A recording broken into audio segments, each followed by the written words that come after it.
Film की शुरुआत में हमें जॉश नाम का एक लड़का दिखाया जाता है जो एक बहुत बड़े बिजनेसमैन का इंतजार कर रहा था। थोड़ी ही देर में वो बिजनेसमैन जिसका नाम कार्ल होता है वो अपनी वाइफ के साथ जॉश के पास पहुंच गया था। दरअसल कुछ लोगों ने एक नई गुफा गार को दरियाफ्त किया था। वो गार बहुत ज्यादा गहराई पर था जिसके अंदर पानी की नदी थी, मगर अब तक इस बात को कोई भी नहीं जान पाया था कि वो पानी आखिर आ कहां से रहा था। और इसी चीज का पता करने के लिए जोश बहुत दिन से अपनी टीम को लेकर काम कर रहे थे। खैर जोश कार्ल से मिलता है। ये एक हेलीकॉप्टर में बैठकर उस गार की तरफ निकल पड़ते हैं। कार्ल को ऐसी अजीब चीजें देखने का बहुत शौक था और इसीलिए कार्ल ने बहुत पैसे लगाए थे। ये उस गार तक पहुंच जाते हैं तो कार्ल की वाइफ भी ये सब देखकर काफी हैरान होती है। अब ये जब उस जगह पर पहुंचकर हेलीकॉप्टर को लैंड करते हैं तो कुछ वर्कर्स अपना सामान लेकर वहां से जा रहे थे। कार्ल जब उनसे जाने की वजह पूछता है तो वो बताते हैं कि हमें पता चला है कुछ देर में यहाँ पर खतरनाक तूफान आने वाला है, तो आपको भी यहाँ से चले जाना चाहिए। और जो गार के अंदर जॉश की डैड की टीम काम कर रही थी, ये लोग उन्हें भी निकालना चाहते थे, मगर कार्ल इतनी दूर से आया था। वो कहता है अब कुछ भी हो जाए हम तो इस गार के अंदर नीचे जरूर जाएंगे। हम गार के अंदर देखते हैं जो 2 किलोमीटर नीचे गहराई पर था। उसके अंदर जोश की डैड की टीम अभी भी अपना पूरा सेटअप लगाकर काम कर रही थी। एक फीमेल वर्कर जो तैरने में बहुत अच्छी थी, वो इस बात को जानने की कोशिश कर रही थी कि आखिर इस गार के अंदर पानी आ कहां से रहा है और ये इतनी बड़ी है कि खत्म किधर होती है। इसीलिए आज वो एक नई रास्ते पर जाने वाली थी। तभी जोश की डैड की टीम का एक आदमी ये नोटिस करता है कि वो फीमेल वर्कर धूप ना मिलने की वजह से बहुत कमजोर हो गई है, क्योंकि कई दिन से ये यहाँ काम कर रहे थे, इसीलिए वो उसे आज काम करने से मना करता है। उधर ऊपर कार्ल की वाइफ को इस गार का नक्शा दिखाया जा रहा था, जिसे देखकर उसे इस बात का अंदाजा तो हो चुका था कि गार कितना गहरा और कितना बड़ा है। यहाँ पर कार्ल जोश से कहता है कि देखना मैं तुमसे पहले नीचे जाऊंगा। तो वहीं पर कार्ल पैराशूट की मदद से गार के अंदर जाता है। कार्ल की वाइफ गार की खूबसूरती देखकर हैरान हो गई थी। इनके यहाँ पर आने से पहले जोश की डैड और फीमेल वर्कर पानी में जा चुके थे ताकि वो पता कर सके कि पानी आखिर कहाँ से आ रहा है। तैरते तैरते इन्हें एक नया रास्ता मिलता है। जोश की डैड वो देखकर कहते हैं कि हमें इस नए रास्ते से जाना चाहिए। सबसे पहले जोश के डैड जाते हैं और जब इनके पीछे फीमेल वर्कर आने लगती है तो वो फंस गई थी। खैर ये उसकी मदद करते हैं। ये दोनों एक नई जगह पर पहुंच गए थे। इन्हें ऊंचाई पर पानी की सतह नजर आ रही थी, मगर ये वहाँ पर नहीं जा सकते थे, क्योंकि अगर ये वहाँ जाते तो इनके पास वापसी के लिए ऑक्सीजन नहीं थी। अब जैसे ही ये लोग यहाँ से वापस जाने लगते हैं, फीमेल वर्कर का ऑक्सीजन सिलेंडर खत्म हो जाता है। उसकी जान खतरे में थी। ये सब इनकी टीम मॉनिटर पर देख रही होती है। ऑक्सीजन सिलेंडर इतनी दूर थी कि अगर ये वापस उन्हें लेने जाते तो रास्ते में ही मर जाते। इसीलिए यहाँ पर जोश के डैड एक फैसला लेते हैं। वो अपना ऑक्सीजन मास्क उतार कर अपनी वर्कर को लगा देते हैं। फिर कुछ देर के बाद उन्होंने खुद लगा लिया था। अब ऐसा करते हुए इन्हें सांस तो आ रहा था, मगर ये तैर नहीं सकते थे और इस तरह दोनों ही मर जाते। तो इसीलिए जोश के डैड दिल पर पत्थर रखकर ये फैसला लेते हैं कि वो अपना ऑक्सीजन मास्क अपनी वर्कर से वापस ले लेंगे। वो अपनी वर्कर को दूर धकेल देते हैं, जिससे उसकी वहीं पर मौत हो गई थी। सब लोग ये देखकर बहुत उदास थे, मगर ये करते भी तो क्या, इनके पास कोई और रास्ता भी नहीं था। ये सब देखकर जोश को गुस्सा आ रहा था, क्योंकि उसे कसूरवार अपने ही डैड नजर आते हैं। लेकिन बाकी की टीम अपने हेड यानी कि जोश के डैड को कसूरवार नहीं समझ रही थी। जब जोश के डैड उस फीमेल वर्कर की लाश को पानी से लेकर आते हैं तो उन्होंने जोश की सारी बातों को सुन लिया था।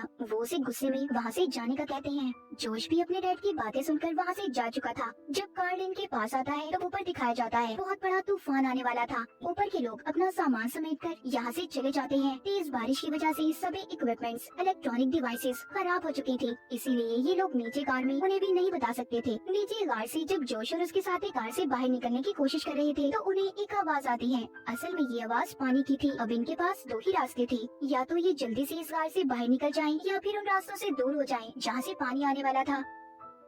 कार में बहुत तेज पानी आने लगता है। जब ये ऊपर की तरफ जाने लगते हैं तो इनकी रस्सी खींचने वाला कोई भी नहीं था, क्योंकि ऊपर से तो सब जा चुके थे। इनमें से 2 लोग ऊपर चढ़ने की कोशिश करते हैं तो पानी का बहाव इतना तेज हो जाता है जिस वजह से वो नीचे गिर गए थे। जोश के साथ जो आदमी था वो दोनों ऊपर की तरफ पहुंच जाते हैं। अगर ये चाहते तो ये अब यहाँ से जा सकते थे, मगर जोश कहता है नहीं, मैं ऐसे अकेले नहीं जाऊंगा। मैं अपने डैड और नीचे लोगों को मुसीबत में छोड़कर नहीं जा सकता। इसीलिए ये उन्हें तूफान के बारे में बताने नीचे की तरफ चला जाता है। जब ये जा रहा था तो कार में पानी भरना शुरू हो जाता है। पानी लगातार कार में आ रहा था। उधर जोश के डैड की टीम कार्ल और उसकी वाइफ थी। जोश के डैड इन्हें नए रास्ते पर चलने का कहते हैं। यहाँ पर कार में जहाँ पर कुछ देर पहले कुछ भी नहीं था, अब वो कार समंदर की तरह भर चुका था। कार्ल और उसकी वाइफ भी यहाँ पर आकर पछता रहे थे कि आखिर उन्होंने यहाँ पर आने की गलती क्यों की। इनके पास भी जोश के डैड की बात सुनने के अलावा कोई और रास्ता नहीं था। सबसे पहले जोश के साथ जो आदमी था वो जाता है और उसके पीछे जोश था, मगर पानी के भाव की वजह से वो नीचे गिर जाता है। उसका सर एक पत्थर से टकरा गया था। जोश जब उसे बचाने की कोशिश करता है तो वो पानी में ही कहीं पर गायब हो गया था। जोश के डैड सबको यहाँ पर बताते हैं कि मेरे और मेरी वर्कर ने एक रास्ते को ढूंढा था, हमें उसी रास्ते से निकलना होगा। ये पांचों अपने स्वयं तैरने वाले सूट पहन लेते हैं। इनमें से कार्ल की वाइफ को तैरना नहीं आता था, इसलिए जोश के डैड उससे कहते हैं कि तुम्हारे साथ इस सफर में जोश रहेगा जो तुम्हें सहारा देगा। अब एक एक करके ये सभी उस तंग रास्ते से निकल जाते हैं, मगर घबराहट की वजह से कार्ल की वाइफ उस रास्ते में ही फंस गई थी। जोश उसे हौसला देता है कि नहीं, तुम कर सकती हो। खैर ये उस रास्ते से बाहर निकल गए थे, मगर कार्ल की वाइफ की हालत बहुत खराब हो जाती है। कार्ल अपनी वाइफ को सहारा देकर बिठाता है। यहाँ पर कार्ल कहता है कि हमें ऐसी कोशिश नहीं करनी चाहिए, हमें रेस्क्यू टीम का इंतजार करना होगा, वो हमें आकर बचा लेंगे। मगर अब ऐसा नहीं हो सकता था, इस रास्ते के बारे में कोई भी नहीं जानता था। जोश के डैड कहते हैं अगर हमें अपनी जान बचानी है तो हमें आगे बढ़ना ही होगा। न चाहते हुए भी कार्ल और उसकी वाइफ को जोश के डैड की बात को मानना पड़ता है। ये लोग आहिस्ता आहिस्ता आगे बढ़ रहे थे, मगर इनमें अब एक वर्कर की हालत खराब हो जाती है। ये सभी एक ऐसे रास्ते पर पहुंच गए थे जहाँ पर से पानी बहुत तेजी से गुजर रहा था। पानी का भाव इतना तेज था कि अगर कोई इंसान उसमें गिर जाता तो फौरन उसकी मौत हो जाती। मगर अब भी ये फैसला करते हैं कि ये रस्सियों के सहारे उस रास्ते को पार कर लेंगे। जिस वर्कर की हालत खराब हो रही थी वो खुद ही एक जगह पर रुक जाता है। वो जोश और उसके डैड से अलग हो गया था ताकि वो जल्दी से ये जगह पार कर सके, क्योंकि वो जान गया था कि वो अब जल्दी ही मर जाएगा। जबकि जोश के डैड और जोश उसे ढूंढ रहे थे, मगर वो उन्हें कहीं पर भी नहीं मिलता। अब बचे थे तो सिर्फ 4 लोग। जब ये थोड़ा सा आगे आते हैं तो कार्ल एक जगह पर रुककर तस्वीरें बनाने लगता है। ये देखकर जोश के डैड को गुस्सा आ गया था। वो कार्ल से कैमरा लेकर कहते हैं कि हम यहाँ पर किसी सैर पर नहीं आए हैं, मेरे बहुत से लोग मर गए सिर्फ तुम्हारी वजह से। अब तुम्हें वही करना होगा जो मैं कहूँगा। हालांकि कार्ल बहुत अमीर था, मगर वो भी यहाँ पर आकर बेबस हो चुका था। खैर ये अब आगे की तरफ बढ़ते हैं जहाँ पर इन्हें एक चट्टान से गुजरना था। जोश क्लाइंबिंग पहाड़ के उतार चढ़ाव में बहुत माहिर था, इसीलिए उसने उस चट्टान को जल्दी ही पार कर लिया था। फिर बारी थी उसके डैड की, जो कार्ल की वाइफ को लेकर अपने साथ आ रहे थे। तभी कार्ल की वाइफ का पाँव फिसल जाता है, जिस वजह से तार उसके बालों में फंस गई थी और उसे बहुत ज्यादा दर्द हो रहा था। वो अपने बालों की परवाह ना करते हुए बालों को चाकू से काट देती है, जिस वजह से वो नीचे गिर गई थी और फौरन ही उसकी मौत हो जाती है। कार्ल अपनी वाइफ की मौत पर बहुत रो रहा था, मगर अब कुछ भी नहीं हो सकता था।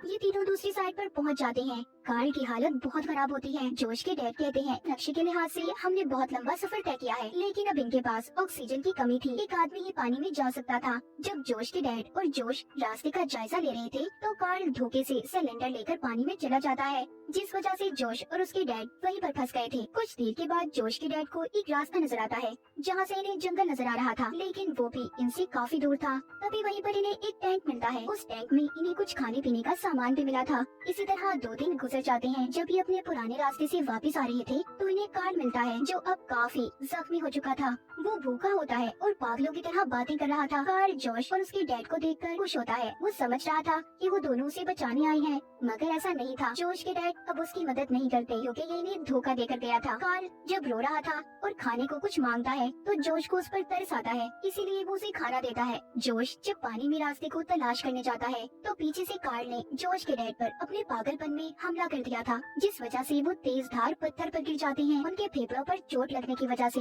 वो अब बिल्कुल भी चल नहीं सकते थे। जब जोश वापस आता है और ये सब देखता है तो उसे कार्ल पर अब गुस्सा आ रहा था, मगर कार्ल खुद ही पानी में डूबकर बिना ऑक्सीजन के मर जाता है। जोश जब अपने डैड के पास जाता है तो उसकी डैड कहते हैं बेटे मैं बहुत तकलीफ में हूँ, मुझे खत्म कर दो, मार दो मुझे, मैं ये सब और बर्दाश्त नहीं कर सकता। ना चाहते हुए भी जोश को अपने डैड को वहीं पर छोड़ना पड़ता है। वो एक छोटे से ऑक्सीजन सिलेंडर को लेकर पानी में कूद गया था। वहीं पर उसे कार्ल की लाश भी नजर आती है। थोड़ी दूर आने पर भी उसे कुछ दिखाई नहीं देता, उसकी ऑक्सीजन भी खत्म होने वाली थी। तभी उसे रोशनी दिखाई देती है। जब ये तैरकर थोड़ा सा आगे बढ़ता है तो इस समंदर के रास्ते बाहर आ गया था। वो खुले समंदर में जाकर सांस लेता है। मछुआरे जो समंदर के किनारे बैठे थे वो उसकी मदद करते हैं। जोश उस खतरनाक गार से बाहर आ गया था, मगर उसने इस सफर में अपने बहुत से प्यारों को खो दिया। इसके साथ इस फिल्म की कहानी भी यहीं पर खत्म हो जाती है।